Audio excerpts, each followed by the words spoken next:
Hello, my name is Chris Madsen. You may have heard of the three guardsmen of Oklahoma. Bill Tillman, Heck Thomas, and I camped on the trail of many an outlaw in the Oklahoma and Indian territories. I was born in Denmark and came to America in January 1876. Within a couple of days, I joined the United States 5th Cavalry. Within a couple weeks, Fort Hays, Kansas was my new home. With just enough time to pick a horse and learn the Signal Corps' wigwag system, I found myself at Fort Laramie, Wyoming Territory. The 5th was needed to force all Indians onto reservations. This was early June 1876. As I recall the events after 6 decades, my memories come back to me easily. My story will begin with my first meeting with a person that would become a lifelong comrade, William Cody. Buffalo Bill had made a grand entrance at Camp Carlin outside of Cheyenne in June 1876. He was an old favorite of the 5th Regiment, having scouted for the regiment a few years previous. We left the Cheyenne area and camped outside of Fort Laramie. An old sergeant and I went to the post early in the morning and were returning to our camp when we were overtaken by Cody.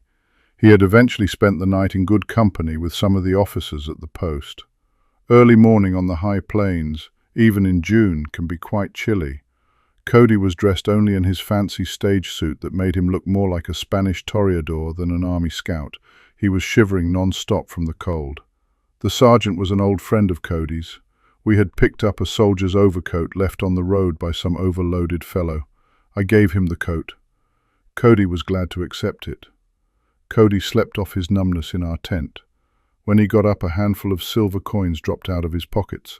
When I tried to retrieve them for him, he told the sergeant and I that we could keep them. We divided $15, a windfall for poor soldier boys that didn't have a single tail feather left.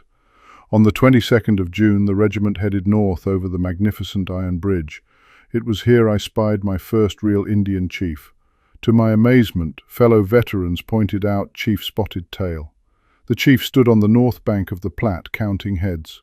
I was quite perplexed by his presence. The regiment traversed up the Platte a few miles and then turned north. We passed the remnants of the old government farm used in the past by the fort to grow grain and vegetables. It was abandoned in 1872. The government farm most likely failed because a soldier does not farm. If a career soldier knew how to farm, he'd farm rather than live the tedious life of a soldier. On the night of the 22nd, we camped on the south fork of Rawhide Creek. Rawhide Butte towered above our camp. Our scouts told us that the Rawhide stage station of J.W. Deere, not far from us, had been partially burned by Indians the first week of June. Earlier, one of Deere's stations on Sage Creek further north had also been raided by Indians. Those of us new to the high plains were about to see the elephant, as Americans call it. On the 23rd, we traveled north over rough country, alive with prairie dog towns and the ground carpeted with prickly pears. That night, we bivouacked west of a rock feature I learned later was called the Cardinal's Chair on the running Water River.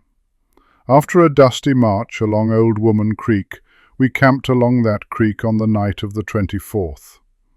Early the next morning on the 25th, we pushed for the valley of the South Cheyenne River.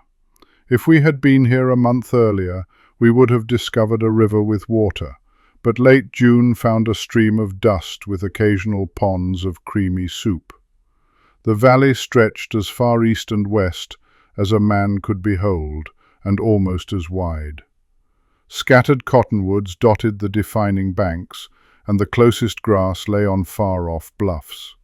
We spent a considerable number of days in the valley, chasing visions of what we believed were Indian braves. Cody was always taking the lead on most scouts. Sometimes he was as much as 2 miles out in advance of the main body. It would be impossible to send a messenger with a report about every suspicion. I had my good stout horse and was an expert in the signal flag business, so I was detailed to go with the chief of scouts, Buffalo Bill. After a couple of scouts, Cody learned that my eyes were better than his. I could see things much farther away than he could. I was excused from other duties to be by his side. I learned much about an Indian's tricks and habits from a seasoned tracker of two-legged prey. The experience would be of great benefit to me in later years, tracking outlaws across the twin territories of Oklahoma. All our essential survival gear we always carried with us. Besides our guns and ammunition, we carried an awning, 3 cubits by 2 cubits, 1 blanket, and a cape. Every man cooked for himself with a cup and a tin plate as his cooking gear. While it lasted, which was never long enough, we hauled some grain for our horse and dried bacon and hardtack for the horse's companion. We did actually annoy a group of savages while in the Great Valley. Our army horses were great on endurance but lacked any sustainable speed. We forced some of those children of the plains to drop supplies appropriated by the United States government, but they were successful, I assume, in joining Sitting Bull in the Powder River Valley. The 30-mile chase did result in 2 deaths. 2 government horses rode by officers did not make the long journey back to camp. On the 1st of July we received a new commander, Colonel Wesley Merritt. He would be the finest officer I ever served under. On the 4th of July, Merritt ordered us south in 3 columns to meet up just north of Hat Creek Station near Mills Falls. Cody was with Merritt's column that rode south along Old Woman Creek. My column headed in a roundabout path, first to the northwest and circled back to Hat Creek Station. I missed by 1 day the grand reunion of some hardened characters of the Old West: Buffalo Bill, Wild Bill Hickok, Joseph White-Eye Anderson, and Colorado Charlie Utter. There must have been more cock and bull tales said around that campfire than one could shake a stick at. The next day Wild Bill, White-Eye, and Charlie headed to Deadwood and Wild Bill's Waterloo. The regiment camped at Hat Creek Station from July 5th to July 12th. My company patrolled up and down along Indian Creek for 3 days. We could have been observed by a couple hundred Indians and never have known it. The terrain was sinister. During this time news arrived of Custer meeting his fate at the Little Bighorn. We knew the time to move west was looming. The call came for us to join General Crook on the Tongue River. The night of July 12th found us camping at Cardinal's Chair, soaked to the bone from a relentless rainstorm.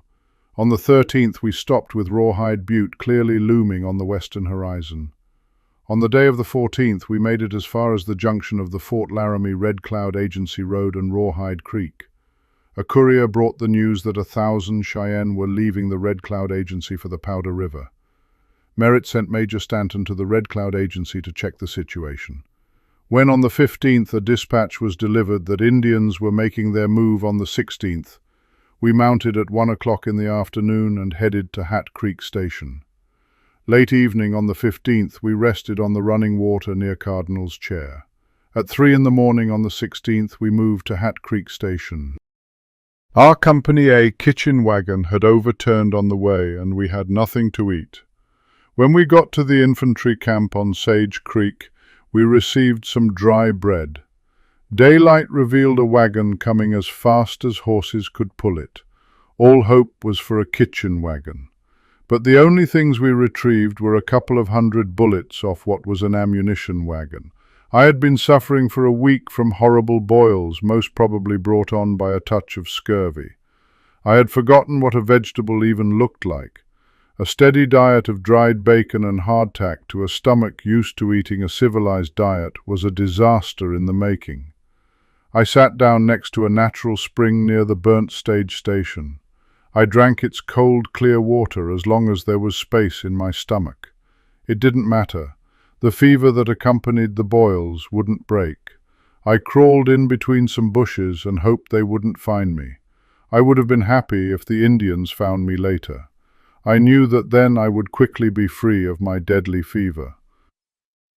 But my comrades found me and lifted me on my horse. Under the burning sun, shrouded by thick dust clouds, the regiment moved out.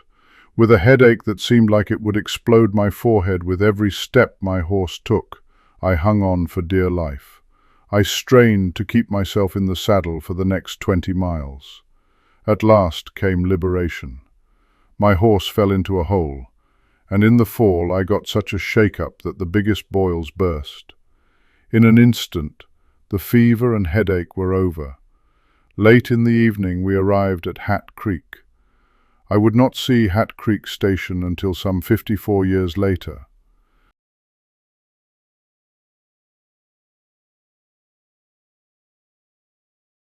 The summer of 1929, Jim Griffith, Lusk Herald editor, received a letter from his friend R.S. Ellison, a member of the Wyoming Historical Landmarks Commission, asking Griffith to identify the location of the Cody and Yellow Hair fight. Over the decades, the first scalp for Custer, Cody's killing and scalping of Yellow Hair, was disputed time and time again. More than once, Madsen was called upon to relate what he witnessed atop Fortification Butte from his signal watch station. He had the Signal Corps' powerful binoculars, which he said presented the action as if it were a mere 50 yards away. But, as in almost all legend creations, the views of a single man rarely, if ever, can outweigh the high-handed media. In 1929, not only was the fight in dispute, but no one knew where it took place. Chris Madsen was very critical of this Lin-No painting.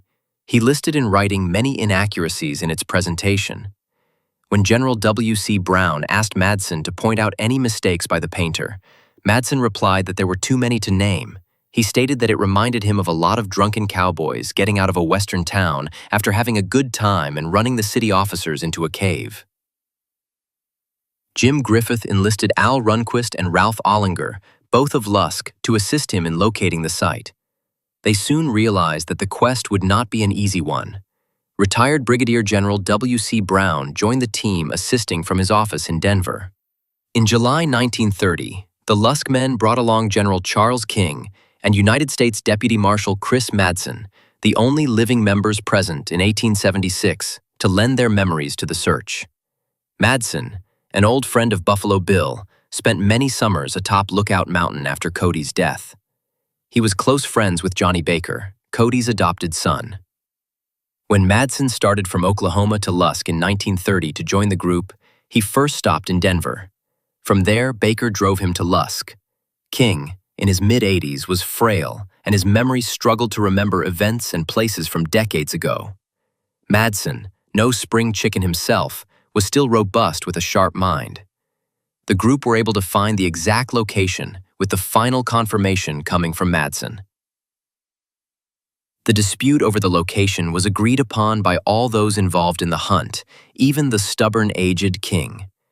After hearing Madsen's recollections, King had to admit Madsen's memory was much clearer than his after so many years. The following is a series of photos of that great hunt from the personal collection of Chris Madsen. Photo 1 is Madsen and Baker atop Lookout Mount before heading to Lusk in July 1930. Photo 2 is Johnny Baker at the Hat Creek Station Monument in 1930. Photo 3 is Griffith, King, who was 85 that summer. Madsen, Ollinger on the hunt. Photo 4 is Griffith, King, Madsen, Ollinger scanning the horizon. Photo 5 shows Griffith, Madsen, King, and Ollinger taking a lunch break. Photo 6 depicts Runquist, King, Griffith, Madsen, with King and Griffith in consultation. Photo 7 with Baker and Madsen considering the possibilities. Photo 8 has Runquist, Baker, Madsen, Griffith at the point where Yellow Hair was killed. Photo 9 is a vintage view of Fortification Butte, observed from the northwest. Photo 10 depicts Runquist with Fortification Butte in background and him standing in the bottom where the Indians were headed. Photo 11 is identical to 10, but note the letter X, where Madsen observed the Cody and Yellow Hair duel. Photo 12 pictures the Hat Creek bottom in July 1930. Photo 13 with Madsen standing at the bottom of Hat Creek next to the main crossing. Photo 14 has Hat Creek flowing lazily below Fortification Butte. Photo 15 has Runquist at the spot where Yellow Hair was killed, designated by the X. Finally, on September 6, 1934, two monuments, one marking the involvement of the 5th Cavalry, sitting atop Fortification Butte, and one monument marking the location where Cody killed Yellow Hair, were ready for dedication. This ceremony was preceded by the dedication of two monuments at Fort Robinson the day before September 5th. One monument to Lieutenant Levi H. Robinson and another to Crazy Horse. All four monuments were the result of the efforts of the Nebraska State Historical Society. Madsen attended the Fort Robinson ceremony. In his personal archival collection was a program from the Fort Robinson dedication. Also in the Chris Madsen family archives was a photo taken of the Indian camp. It was said that over 1,000 Indian warriors, accompanied by their families, attended the ceremony. Madsen stated that it was the largest gathering of Indian warriors since the Custer Massacre. When the Indians learned that Madsen had fought against them at Hat Creek and Slim Buttes, they insisted he sit on the platform with the Indian chiefs. They also convinced him to have his picture taken with a chief that was also present for both battles, Chief White Buffalo. The Hat Creek battle monuments were dedicated on September 6, 1934. Madsen had several photos taken and several sent to him by A.E. Sheldon, Secretary of the Nebraska State Historical Society. The following are photos from the Chris Madsen archives. Photo 1 shows Captain Way, brother-in-law of Johnny Baker, and Madsen at Lookout Mountain before heading to Fort Robinson and Montrose. Johnny Baker passed away in 1931. Photo 2 is the newly placed 5th Cavalry Monument placed atop Fortification Butte. View is from the southeast.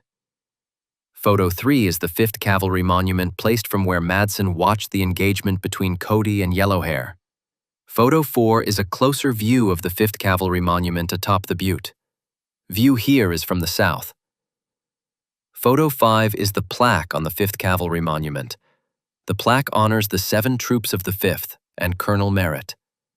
Photo 6 is the monument marking the location of the fight between Cody and Yellowhair. Note, the plaque reads, "or Yellow Hand." Photo 7 is the Cody and Yellowhair monument viewed from the southwest. Note, the lone wagon in background. Photo 8 shows those people gathered for the dedication on September 6, 1934. This was the Cody Monument dedication. Photo 9 is a close-up of the Cody and Yellowhair plaque. Madsen insisted that some sort of wagon was trailing the 2 couriers that were approaching from the southwest. Photo 10 depicts Runquist, Captain Way, Ollinger, Madsen, and Mrs. Baker at the Cody and Yellowhair Monument.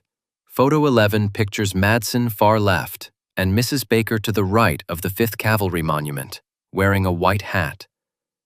I'm not sure who the young ladies were.